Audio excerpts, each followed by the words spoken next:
هاي العلماء والفقهاء تتبع طفل زين حتى سن التكليف ما واصل، حتى إمام جماعة ما يصير. أكثر إمام زلزل الشيعة هو الإمام الجواد عليه السلام، لكن وراها هو اللي ثبت عقيدة الإمامية، هو اللي خلى كل شيعي يفتخر بعقيدته. الإمام الجواد كان عمره تقريبا من 7 إلى 9 سنوات، يعني بعده طفل. زين الإمام الرضا استشهد، معقولة الإمام اللي بعده طفل؟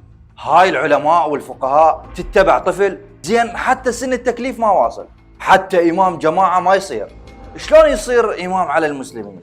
الأجواء اشتعلت، هذا اللي انهزت عقيدته، هذا اللي يتشمت بالشيعة، هذا اللي ما فاهم ايش جاي يصير. هو الإمام علي عليه السلام بعمر 30 سنة بحجة بعد شاب ما خلوه خليفة، على أساس أكو أكبر منه. العقلية القبلية ما تقبل هيك شاب يتصدى للخلافة. لذلك علماء الشيعة سابقا لما يوصلون البحث إمامة الجواد تلقاهم يبررون استلامه بهذا العمر بالأنبياء، مثل النبي يحيى وآتيناه الحكم صبيا، ويستدلون بنبوة عيسى يكلم الناس في المهد وهو رضيع، ويحتجون بها مقابل بقية المذاهب. هذا مو خطأ، لا بالعكس صحيح، لكن اجى شخص حول العملية من دفاع الهجوم اللي هو الشهيد السيد محمد باقر الصدر، كتب عن كل الأئمة.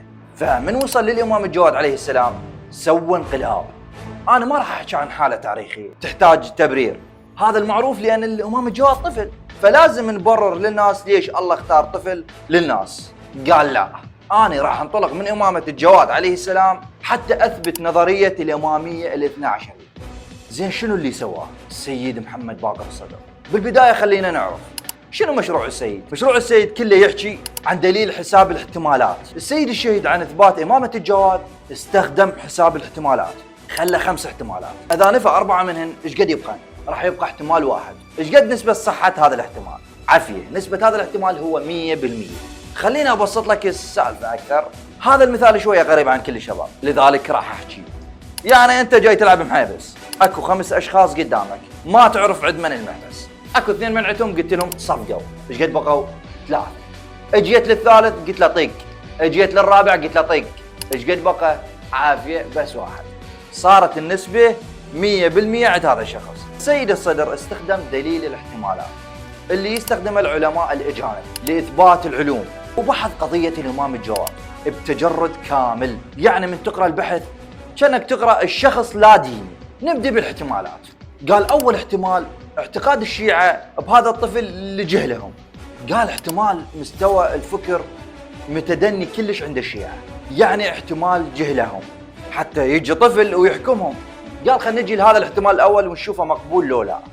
قال ما مقبول، لأن بالدليل التاريخي القطعي الشيعة كانوا متقدمين جدا سياسيا، علميا وفكريا، بل كانوا سابقين لغيرهم. والدليل أصحاب الأئمة، منهم هشام بن الحكم صاحب الإمام الكاظم عليه السلام، اللي بذاك الوقت كتب كتاب يناقش به أرسطو. وهشام بن الحكم لحد الآن بعض اللي يترجموا له يخلونه بمقام الفلاسفة. نجي على أصحاب الأئمة الصادق والرضا عليهم السلام، مثل الأهوازي وابن سينا وغيرهم. معقولة ذول العلماء يتبعون طفل عادي؟ ترى الشيعة الإمامية هم المؤسسين الأوائل لكل العلوم الإسلامية. النحو من اللي أسسه؟ أبو الأسود الدؤلي. علم الصرف من اللي أسسه؟ معاذ الهراء من أصحاب الإمام الباقر. وعلم الكيمياء جابر بن حيان. كل علوم الإسلام راح تلقى بصمة لطلبة وأصحاب الأئمة عليهم السلام. لذلك الاحتمال الأول ما مقبول. ليش؟ لأن طائفة بكل هذا التقدم الفكري وبالعمق المعرفي والنضج السياسي يستحيل تقبل بإمامة الطفل اللي جهلهم. لذلك الاحتمال الأول طار. يبقى 4 احتمالات. يقول السيد الاحتمال الثاني من الممكن الشيعة قبلوا بإمامة الطفل لأن الإمامة وراثة عمودية تنتقل من الأب للابن مثل الملوك. الابن هو اللي يرث أبوه. زين هذا الاحتمال مقبول؟ الجواب هو غير مقبول. ليش؟ من نرجع للأئمة اللي قبله ما كان يكون انتقال عمودي من الأب للابن الأكبر مثل الملكية. مثل الإمام الصادق عليه السلام كان ابنه الأكبر إسماعيل مات، وعبد الله الأفطح كان أكبر من الإمام الكاظم. فلو كانت الإمامة وراثة عمودية كان أخذ الإمامة عبد الله الأفطح، بس الإمامة صارت الإمام موسى الكاظم عليه السلام. نفس الشيء ويا الأئمة الباقر عليه السلام وزين العابدين، كان أكو خيارات، فما كانت أكو وراثة عمودية إنه الابن الأكبر هو الإمام. صح عنصر الوراثة موجود، لكن مع توفر الصفات، شنو اللي يخلي الشيعة تعرف أن الإمام الكاظم عليه السلام هو الإمام وما اختاروا عبد الله الأفطح؟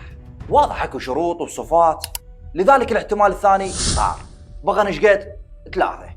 الاحتمال الثالث يقول بيه السيد من الممكن الشيعة كانوا يعتقدون أن الصفات موجودة بهالطفل بس هي ما موجودة، ممكن يجهلون هذا الشيء. زين هذا الاحتمال مقبول؟ الجواب هو الاحتمال غير مقبول. ليش؟ لأن الإمام الجواد عليه السلام كان دائما موجود ويا الشيعة، موجود بالشارع والأسواق وتسأل الناس ويجيب على مسائلهم. حتى اكو مناظرات عنده وهو طفل. تخيل طفل بعمر 9 سنوات يناظر قاضي قضاة الدولة اللي هو يحيى بن أكثم. المأمون جاب قاضي القضاة يحيى بن الأكثم قال له تعال وناظر الإمام الجواد. هذا اجى شاف طفل، أنا أناظر طفل. يحيى بن الأكثم خبيث، سأل سؤال ذكي وبيه شوية تفرعات. هذا السؤال لو جاوب عليه الإمام رأسا ماكو أي فائدة بالجواب، يعني السؤال بيه لغم، تجاوب والما جاوب ماكو فايدة. السؤال ماذا تقول في محرم قتل صيدا؟ الإمام ما جاوبه، رد عليه بعدة أسئلة. أقتله في حل أم حرم؟ عالما كان المحرم أم جاهلا؟ قتله عمدا أم خطأ؟ كان حرا أم عبدا؟ كان صغيرا أم كبيرا؟ مبتدئا بالقتل أم معيدا؟ ذوات الطير كان الصيد أم غيرها؟ من صغار الصيد كان أم من كبارها؟ مصرا على ما فعل أو نادم؟ في الليل كان قتل الصيد أم في النهار؟ كان محرما بالحج أم بالعمرة؟ هنا ابن الأكثم ظل صافا، لأن كل سؤال وجوابه يختلف، وأغلب الأسئلة ما يعرف أجوبتها ابن الأكثم. طفر المأمون من كرسيه وصاح للإمام والله أنت أعلم أهل زمانك. تتخيل من هذا السؤال الإمام فرع 30 سؤال فقهي من هذا السؤال. مستحيل الشيعة ما تعرف صفات وحقيقة هذا الإمام. مع كل هاي الصفات والعلم والحكمة اللي عنده هي بالضبط صفات الإمامة. فهذا الاحتمال الثالث طار. بغى نشقد؟ بغى احتمالين.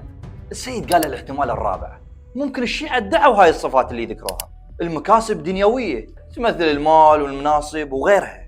هذا الاحتمال مقبول؟ الجواب هو غير مقبول.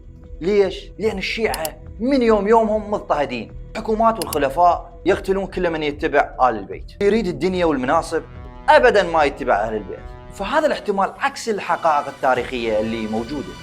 تخيل المتوكل جاب ابن السكين اللي هو أحد أصحاب الأئمة، قال له منو أفضل ولداي أم الحسن والحسين؟ فقال له ابن السكين والله لن علي قنبر أفضل منك ومن ولداك، فقتله. تعرف شلون قتله؟ قطع لسانه من بدايته. هذا حال اللي يوالي أهل البيت. فهذا الاحتمال ما مقبول بتاتا. ايش قد بقى؟ عافية احتمال واحد. ايش قد نسبته؟ 100%. السيد يقول هو أن الشيعة كان عندهم نظرية الإمامة تقوم على وجود النص الإلهي، وجود صفات خاصة للإمام، ويظهر الله على يديه المعجز، طفل عالم ومحسوم. هاي الصفات بعد شهادة الإمام الرضا لقوها بالإمام الجواد عليه السلام. فإذا وجدت هذه الصفات هذا الطفل، هذا يؤكد أنه نظرية الإمامة بأكملها صحيحة، لأن يستحيل أن توجد كل هاي الصفات الطفل من خلال التعلم أو اكتساب، إلا إذا كان الطفل متصل بالله. يدخل رجل على الإمام الرضا ويبشره بولادة الإمام الجواد، فيقول الإمام الرضا عليه السلام هذا المولود أعظم بركة في الإسلام. معلومة مهمة، تدري أنه الإمام الجواد عليه السلام هو اللي أثبت إمامة الرضا، هو الإمام الوحيد اللي ثبت إمامة اللي سابقة، عكس بقية الأئمة يثبتون إمامة اللي بعدهم. وأخيرا وليس آخرا، الإمام الجواد عليه السلام معجزة أهل البيت، معجزة الله ودليل على إمامة أهل البيت. إلى هنا وتنتهي الحلقة عن الإمام الجواد عليه السلام، أقل من 1%، وندعو الله أن يتقبل منا هذا القليل. واللهم صل على محمد وآل محمد.